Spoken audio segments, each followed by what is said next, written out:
Okay, we're going to be reviewing a report on the fighting culture of the United States Navy surface fleet. This was conducted at the direction of Senator Tom Cotton. If you don't know who Senator Tom Cotton is, he is actually he wrote the op-ed, I think it was in the Washington Post, and I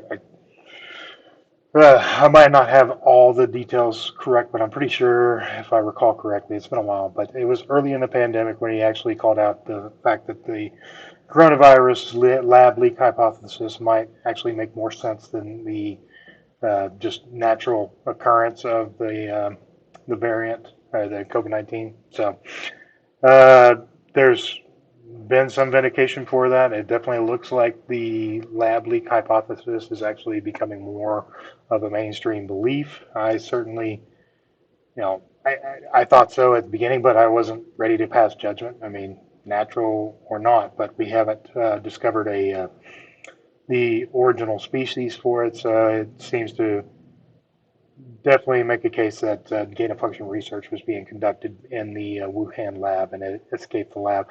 I'm not implying anything nefarious on the Chinese government. I honestly believe that was probably just a mistake. There was a few reports, I think, back in 2016 from the uh, was it CDC actually condemning some of the safety protocols at the Wuhan lab, and there's now the French actually. I want to say no. Okay, I'm getting stories mixed up, so I'll strike that. But anyway, uh, Senator Tom Cotton served as Arkansas for the United States Senate as the sixth generation Arkansas born and raised on a family cattle farm in Yell County.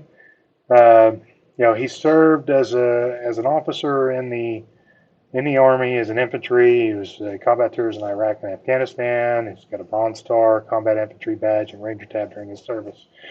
Um, I don't know a whole lot about him, but the few articles I've heard, I mean, he seems to be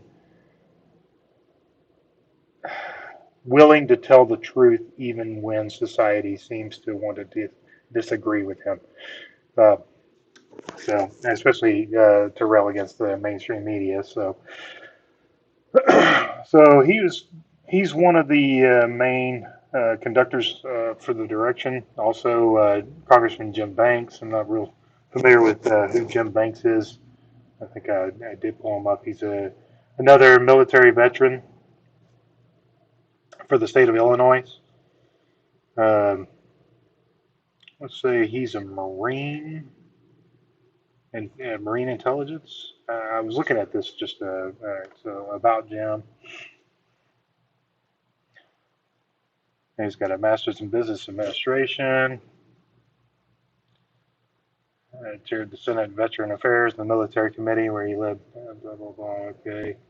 Served U.S. Navy Reserve as Supply Corps officer. Took a leave of absence in order to deploy to Afghanistan during Operation Enduring Freedom and Freedom Sentinel during a unique state law regarding leave of absence. His wife Amanda was elected to serve in his place during that deployment. Interesting. I didn't know that. Yeah. That's pretty interesting that he took an leave of absence and his wife fills in for him. That's I don't know if that's unique to Ohio or Indiana. No, yeah, Indiana. I don't know if that's a unique. Well, I guess being. Oh, okay, yeah, due to a unique state law regarding leave of absence. Okay, that's right, right there. All right, so there's Jim Banks. Then of course Dan Crenshaw. He's Texas. Um he's not senator. He's a congressman down from the Houston area. I can't remember specifically what district that is. I'm just recalling him from history, or at least from references, because I've definitely watched several of his podcasts. He was a Navy SEAL, served over in Afghanistan and Iraq. Let's say he was in Afghanistan when he got blown up with an IED. Lost one of his eyes. He was the one who was made fun of on SNL by Pete Davidson. He got on there and kind of made fun of Pete Davidson. I thought that was a good moment. But anyway, so and then we got Mike Gallagher. Mike Gallagher. Now he's okay. Mike Gallagher. He's the Marine Corps. Uh, and he served 7 years on active duty as a counterintelligence intelligence officer and regional affairs officer in the Middle East, North Africa, eventually earning a rank of captain. Uh, I'm going to tell you, Marine Corps intelligence. I was in intelligence over there in Iraq in 2007. Uh, they were well thought of. Marine intelligence does a fantastic job. They were one of the premier, you know, trusted sources for information for gathering over there. So it's nice to see that. But he's another Republican from what is this for Wisconsin, 8th District, in the U.S. House of Representatives. Okay, so those are the representatives from Senate and Congress, and then the two retired officers that conducted the research are first General Robert E. Schmidl, if I'm pronouncing that right. Uh, this is what I could find on him. Lieutenant General Schmidl is the University Advisor and Cyber Capabilities and Complex Studies at Arizona State University. Dr. Schmidl is also a professor of practice in the School of Politics and Global Studies. Additionally, he is a senior fellow of the Center of the Future Wars at Arizona State University. So, um, while on active duty, he served as first deputy commander of the United States Cyber Command, responsible for standing up to the command while concurring executive executing full spectrum cyber operation. Subsequently, he was the head of Marine Aviation, and his final assignment on active duty was the principal deputy director, cost assessment and program evaluations in the Office of Secretary of Defense. All right, so operational expense amassed nearly 4,700 tactical hours. Okay, so he was a pilot, participating in combat operations in Baghdad and Bosnia. So he'd been in there quite a while. Commanded an F-15 squadron. So,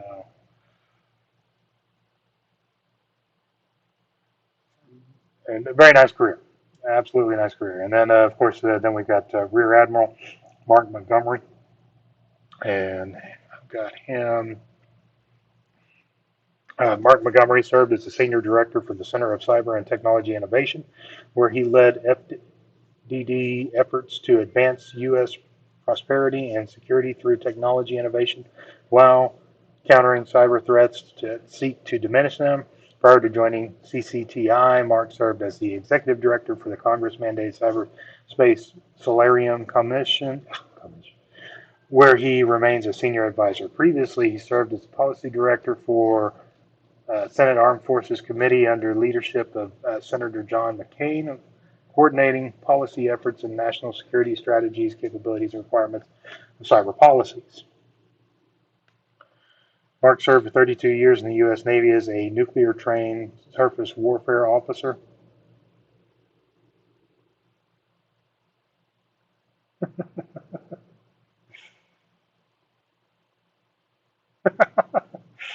Sorry.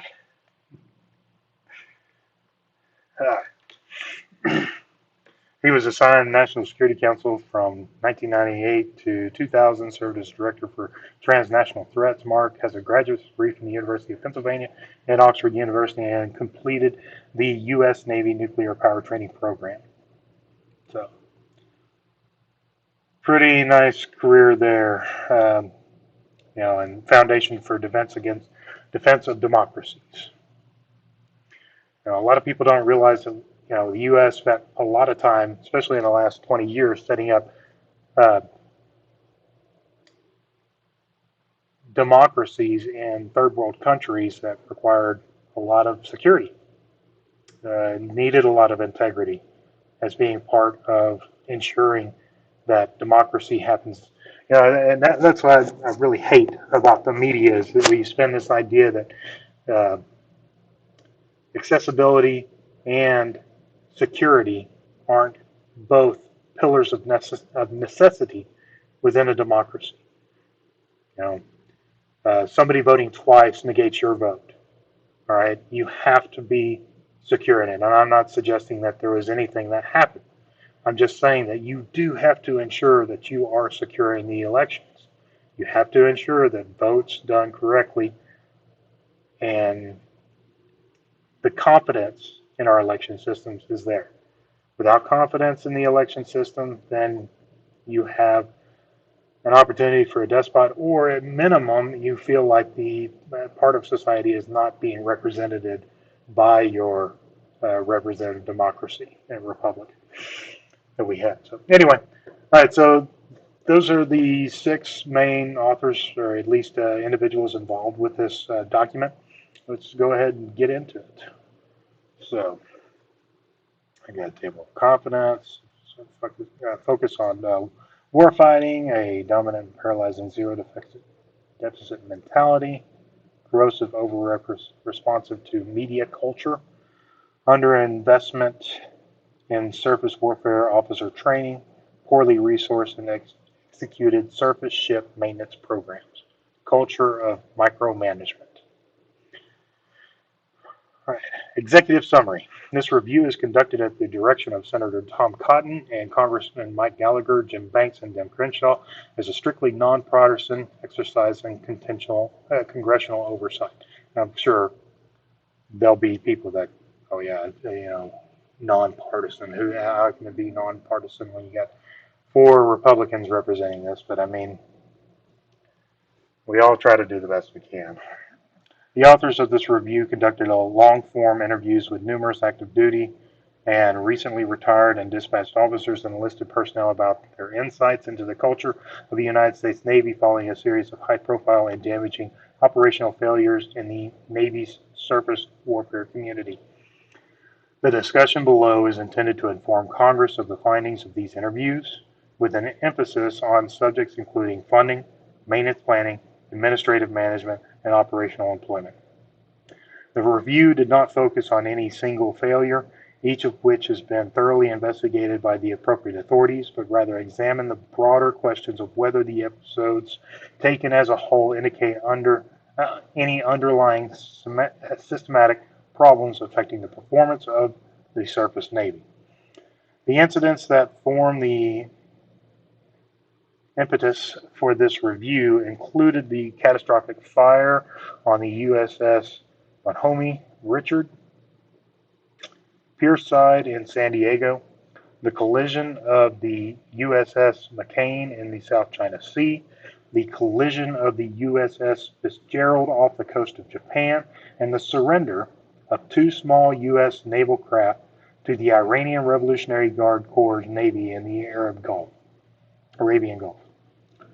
The direction from the member of Congress was to establish if these incidents were part of a series of isolated, unit-level breakdowns, or if they instead indicate larger institutional issues that are degrading the performance of the entire naval surface force. Interviews are conducted by the congressional staff and outside experts. Interviews were directly directed to apply an iterative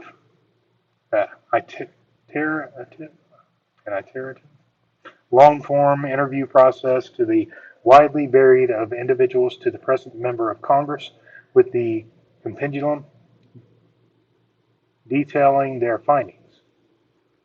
The review team was directed to employ a high-touch, iterative approach that proceeded with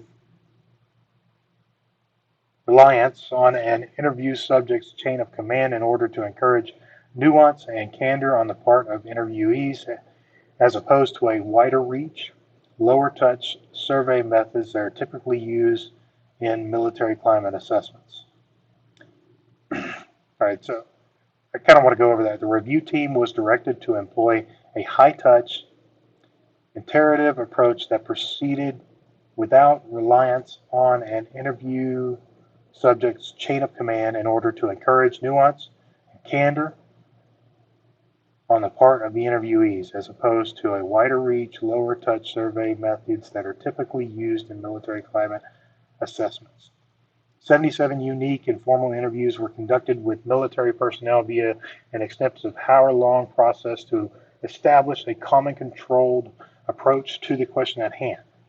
The interviewees represented a cross-section of Navy personnel at varying ranks and in varying occupational specialties across a broad period of time, though interviewers did exercise a moderate prejudice for speaking to personnel with service in the surface Navy, to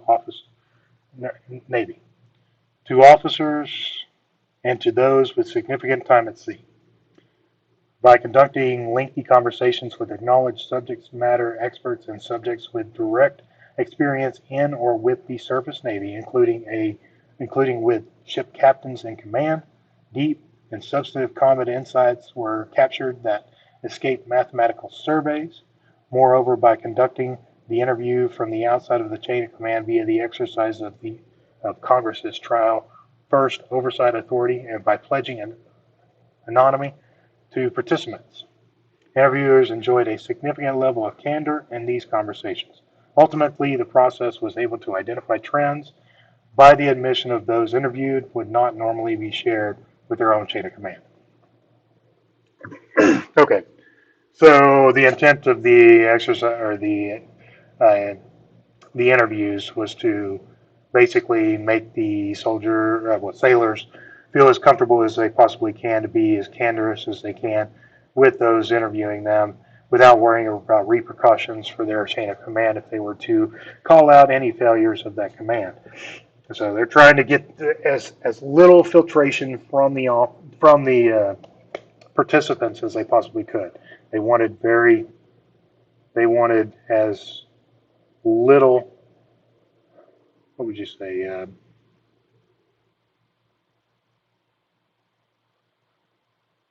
As little restriction. Yeah, I would say as little restriction on their speech as they possibly could. They wanted to know, you know, and you need that. You need that in command. You know, you need that criticism. You need that candorous criticism quite often in order to actually overcome problems. All right. So criticism is a good thing, but criticism without solutions aren't necessarily good things. And so hopefully, as we go through this document, we'll get to those solutions. The result of this project were unambiguous. There was a broad consensus across interviewees on numerous cultural and structural issues that impact the morale and readiness of the Navy surface force. These include an insufficient focus on warfighting skills, the perception of a zero deficit mentality accompanied by a culture of micromanagement, and oversensitivity and responsiveness to modern media culture. Structural issues identified include lack of resources and consistency in surface warfare training programs and the Navy's underwhelming commitment to surface ship maintenance, a problem that spans decades. Concern within the Navy's run on so high that when asked whether incidents such as the two destroyer collisions in the Pacific, the surrender of a small craft to the IRGC in the Arabian Gulf, the burning of the Bohemie, Richard, and other incidents were part of a broader cultural or leadership problem in the Navy. 94% of interviewers responded yes. 94% people. 3% said no, and 3% said unsure. Basically, 97% could be in the affirmative that this was a problem with, culture and leadership. 3% said unsure. And when asked if the incidents were directly connected, 55% said yes, 16% said no, and 29% said unsure. So, still a broader consensus that there's definitely a correlation to these insufficiencies to the incidents that we're speaking about in this. The sentiment that the Navy is dangerously off course was overwhelming. Insufficient leadership focuses on war fighting. Perhaps the most concerning comment and consistent observation amongst interviewees was the service does not promote or advance surface ship war fighting in a meaningful way. Finding and sinking enemy fleets should be the principal purpose of the Navy, but many sailors found their leadership distracted. captivated to bureaucratic excesses, and rewarded for the successful execution of administrative functions rather than their skill as a warfighter. Bureaucracy certainly hurts warfighting tactics. It really does. I mean,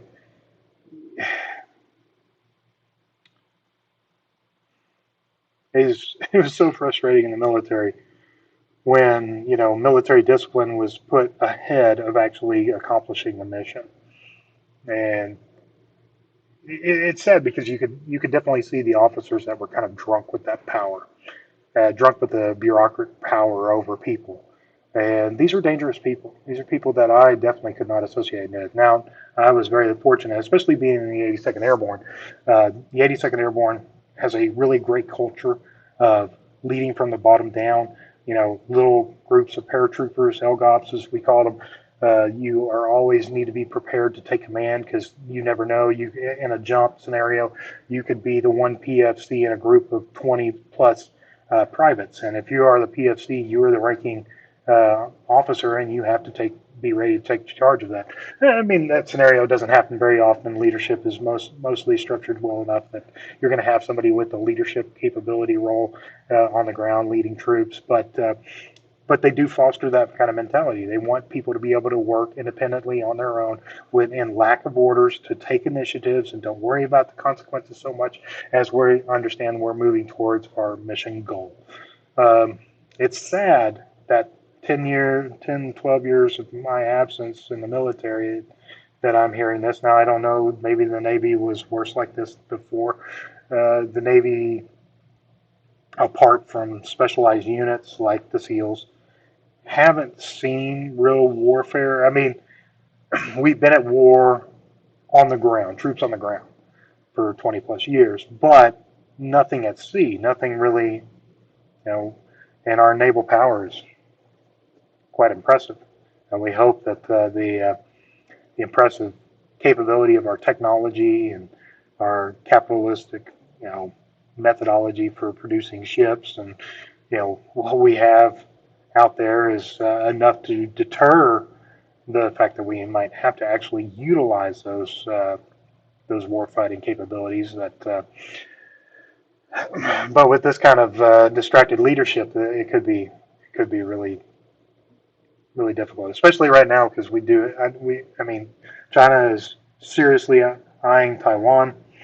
Japan is worried about it, and they've voiced their worries. I'll see if I can't post that in this thread where I heard about that. Um, but Taiwan is a serious uh, global logistical culture country. Uh, I mean, they are what is it called, the East Silicon Valley. I mean, that's where so much of our chip production is done. So Taiwan it's a big player in the global world, and China wants control of it. I mean, if you know anything about China's communist takeover of mainland, or the communist takeover of mainland China, Taiwan is where the previous administration of China fled to, and the Chinese Communist Party still sees Taiwan as a part of China, and they still see the the current occupants of that country. Well, I would say country. I would definitely say they're independent, but the occupants of Taiwan as insurgents, basically on their own homeland, and so they're preparing to take it, and they're pushing it. And you've got 1.3 billion people in your country. Um, as most of us, at least like me, who've actually fought on the ground in these countries, it doesn't take uh, a to control a country. You can really do quite a bit of damage with very little technology. I mean, the insurgency type warfare that happened in Iraq and Afghanistan still managed to give the U.S. fits, man. When you can turn the populace on you on the current occupation in a dime by threatening, the lives of their family members, and you're trying to be the good occupational force that say, hey, we're here to help. We're really just trying to secure elections and bring democracy to a country that didn't technically ask for democracy. It's tough. And with all this technology, and I mean, you can't occupy a town square with a nuclear bomb. You can't. That's not how it works. Now, you can destroy a society and a country and a group of people, but man, it's not something the American people are going to be willing to do. Anyway, they consider their apprehension on the surface warfare community in particular lost its fighting edge in many years following the end of the Cold War, with China building and operating a competitive fleet. The lack of proper attention on warfighting was a deep concern to many interviewees. Dominant and paralyzing defeat defect mentality. Okay, so yeah, this is cancel culture injecting itself into military ranks. So, and basically, we've got this idea that any failing is intolerable, right? Because we're seeking utopia. I mean, we really are. That's what people want. People don't want problems. They don't want people to be fallible, especially people in command, especially people that are supposed to be, in leadership positions in our country. If you make a mistake, the illusion of the great father figure of our leadership dies, and with that dying comes the destruction of the naivety of the childish state of humanity. Um, and so, anyway, let's read here. A prevalent theme encouraged over the course of the interview process near universal disdain for the so-called one mistake Navy. The price of treating certain errors with career termination and offering no opportunities for recovery. A former senior leader framed this problem using an evocated historical analogy, suggesting that none of the four key admirals who led victorious fleets in World War II would have made it to the rank of captain in today's Navy. A general unwillingness to rehabilitate one-off mistakes, this inclination to weigh error against the total of a naval career, and the practice of discipline by paperwork were broadly understood to be a drain on the Navy's retention efforts. It's not uncommon of what you're seeing in police departments, basically. I mean, police are expected to not make mistakes. If they make mistakes, they get fired. And thing is the only people that don't make mistakes are the people not doing anything. So you get a lack of law enforcement. A lack of law enforcement, yeah, you don't have much incarceration. That looks good on paper, but it also means there are people out there that are willing to do really horrible things to people, and nobody's willing to stand up and do anything against it. It's a catch-22.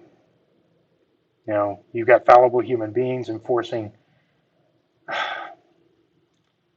laws put in place by democratic leadership that people vote for. And when they fail to get people to a speedy trial, then of course they're whether it's there's some form of negligence, they hurt somebody. Um, they're taken off the workforce. They're quit and they're fired, and so you get people that basically won't even try to engage with people that they feel like might force them into this situation where they're going to make a mistake and they're going to end up in jail. Now, I don't know all the details around qualified immunity. I think bad cops need to be fired for sure, but it's not so easy as just firing every cop that makes a mistake. It's not.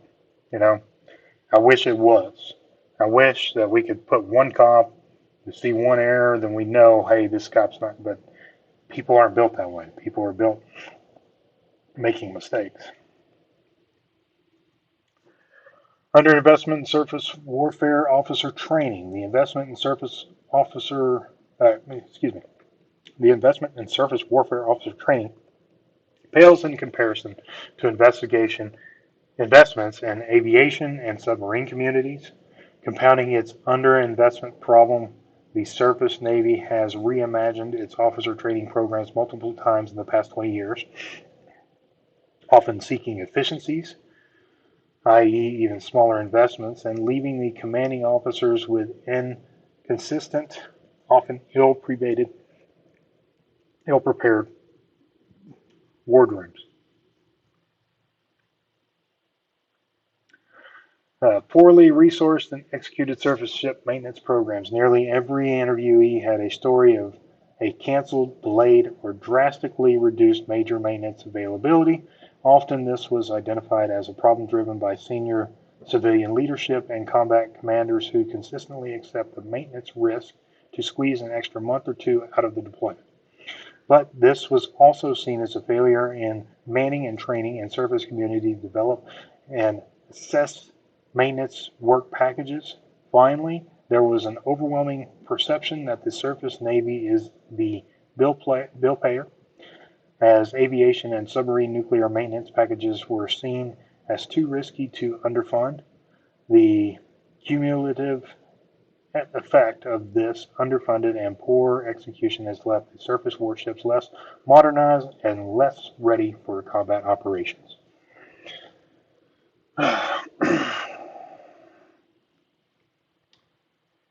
You know, I do maintenance. I did maintenance in the military.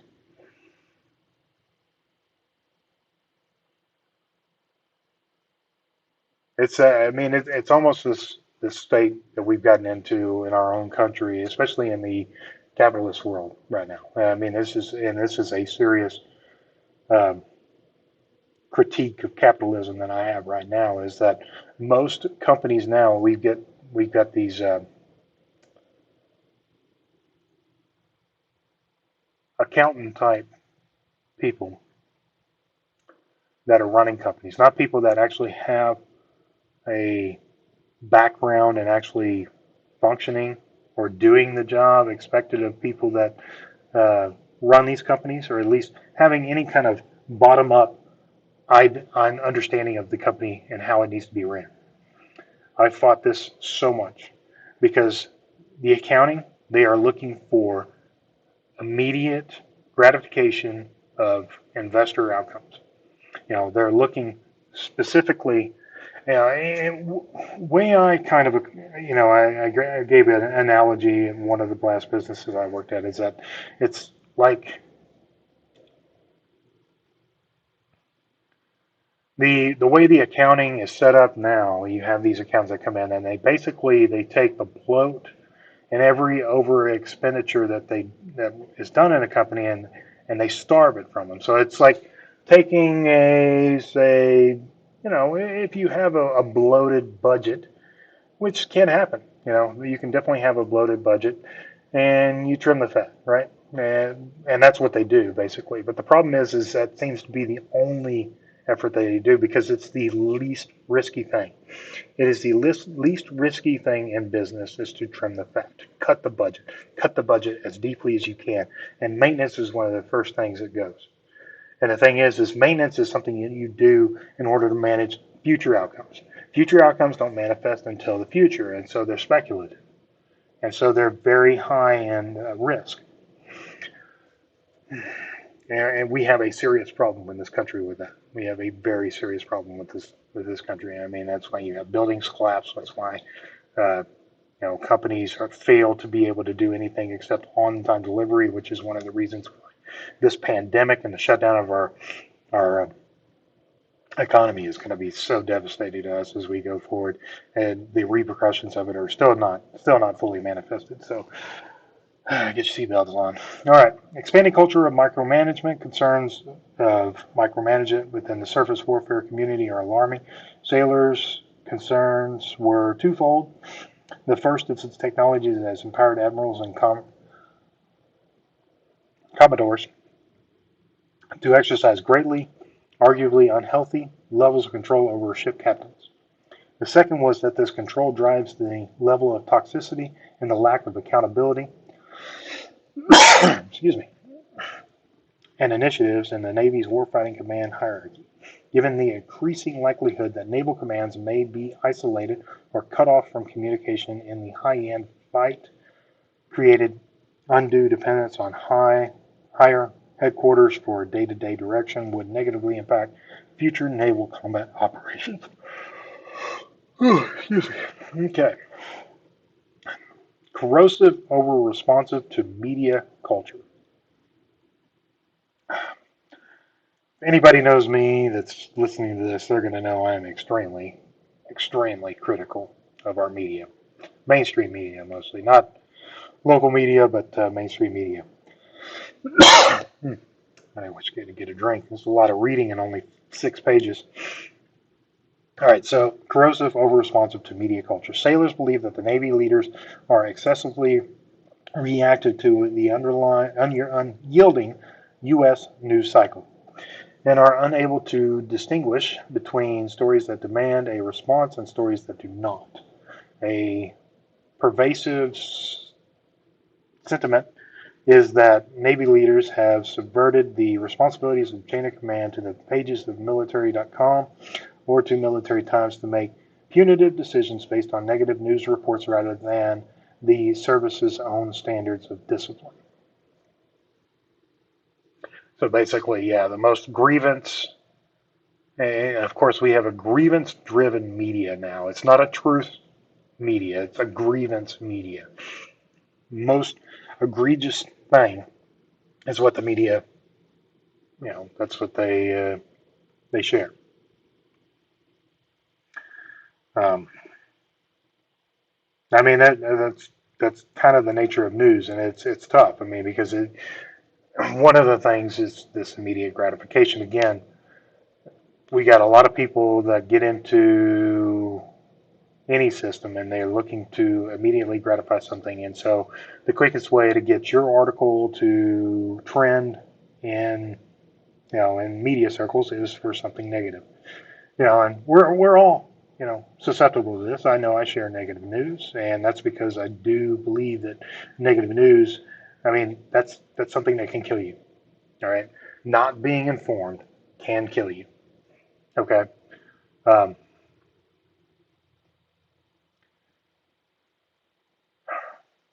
but the problem is we do need a buffer or some kind of,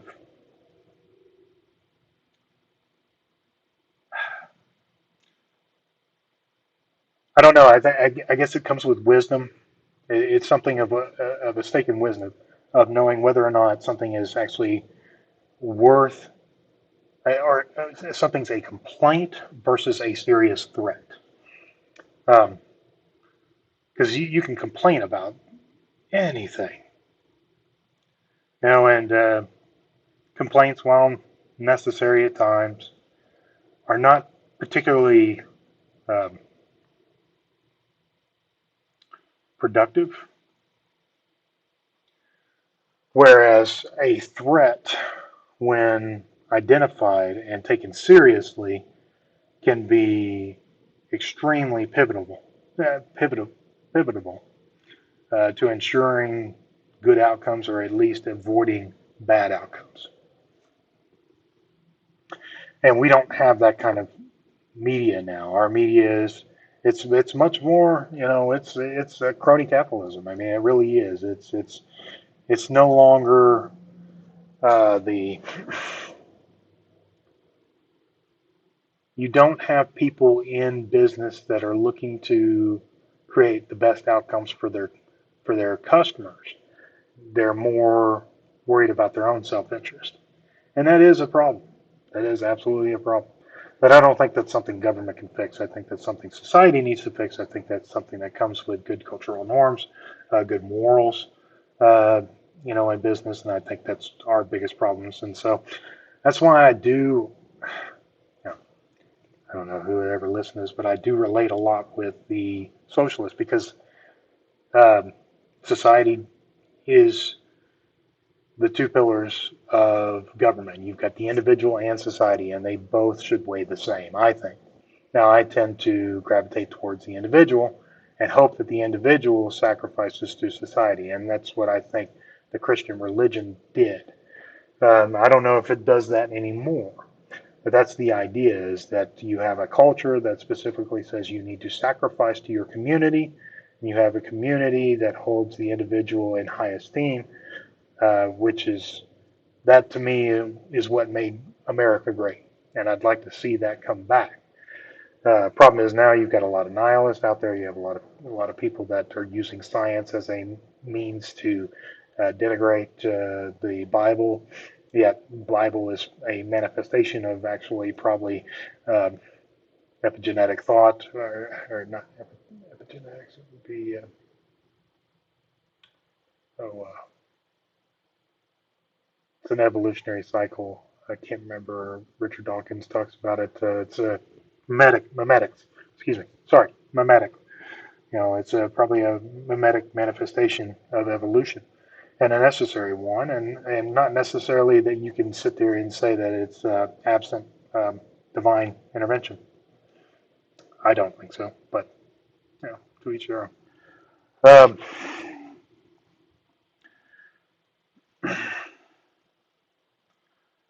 I'm going to skip along because 6 pages of 23.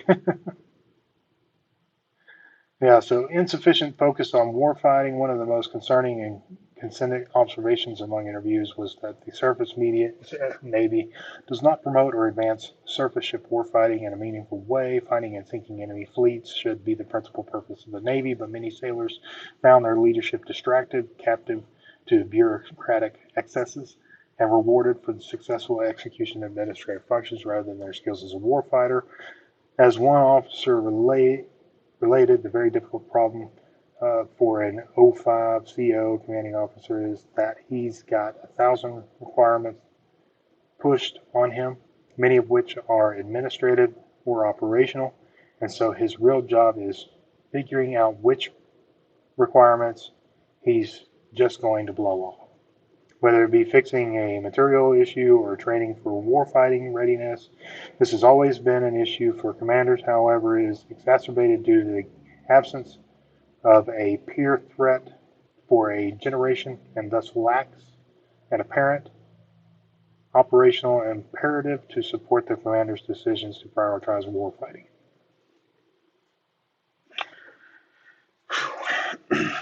I'd love to keep reading this, but I don't know if my voice can hold up to it.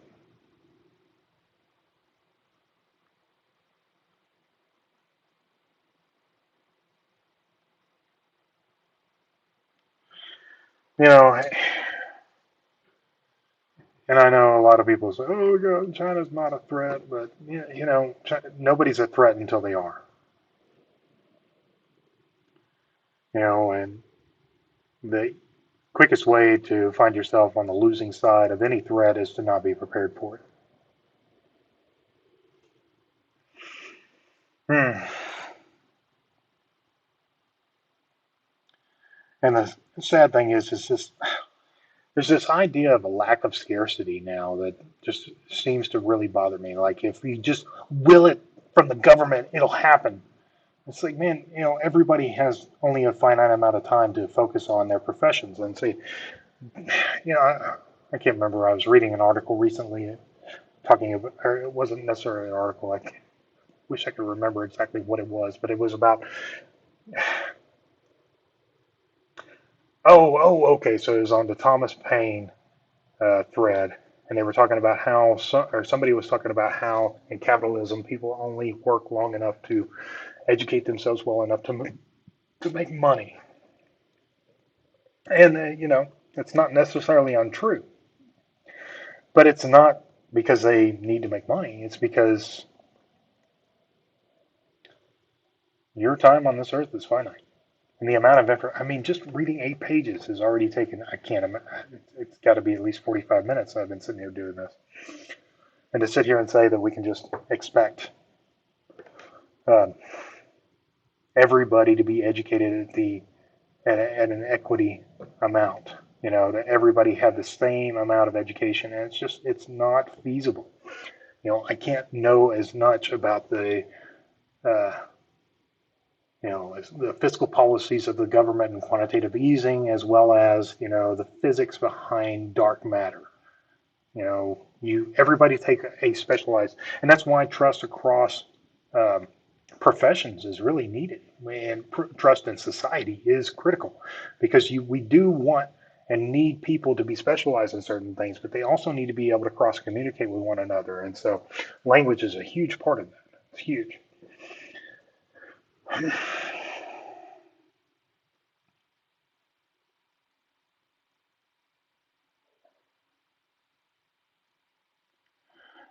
Frustration with, all right, by weighing down soldiers with non-combat related training and administrative burdens, both Congress and Navy leaders risk sending them into battle less prepared and less focused than their opponents. Sometimes I think we care more about whether we have enough diversity officers than if we'll survive a fight with the Chinese Navy. All right, I've seen this. The recent uh, ads for joining government uh, run facilities, government run militaries, and the CIA, FBI. I'm all for diversity, but our focus should be on the job. It's like, who can do the job? If you can do the job, I don't care. I don't care, man, woman, gay, trans. I really don't care. But you got to be able to do the job. Meritocracy's got to be the first come.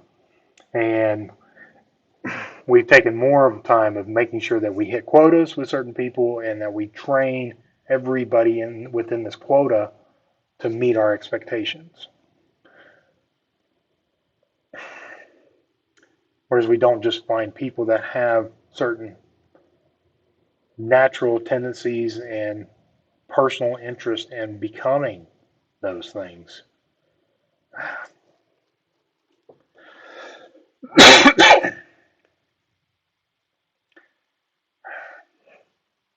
Anyway, sailors increasingly see administrative and non-combatant related training as the mission rather than the mission itself. Sometimes I think we care more about whether we have enough. Yeah. Lamented one lieutenant currently on active duty. It's criminal. They think my only value is as a black woman, but you cut our ship open with a missile and we'll all bleed the same color. So this is a direct quote. Sometimes I think we care more about whether we have enough diversity officers than if we'll survive a fight with the Chinese Navy. Lamented one lieutenant currently on active duty. It's criminal. They think my only value is a black woman, but you cut our ship open with a missile and we'll all bleed the same color. It's not just me as a white man complaining about we need people that can do the job, not whether or not we can train specific people to do the job. All right? We need people that want to be there, that have the right aptitude, that have the right meritocracy. You know,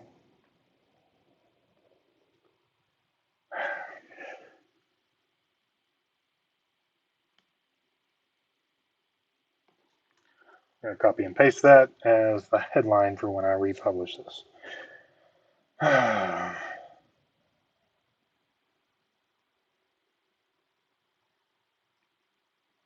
I don't think that the surface community sees themselves as people who engage in a fight.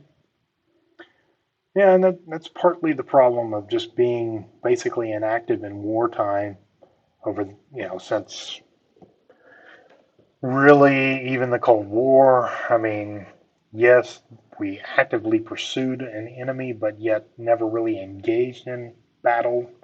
I mean, naval warfare has really not happened, especially America. I mean, when America beat the Japanese in the Pacific in World War II, there really hasn't been a threat other than the USSR, but the USSR collapsed prior to any real meaningful engagement with them. So,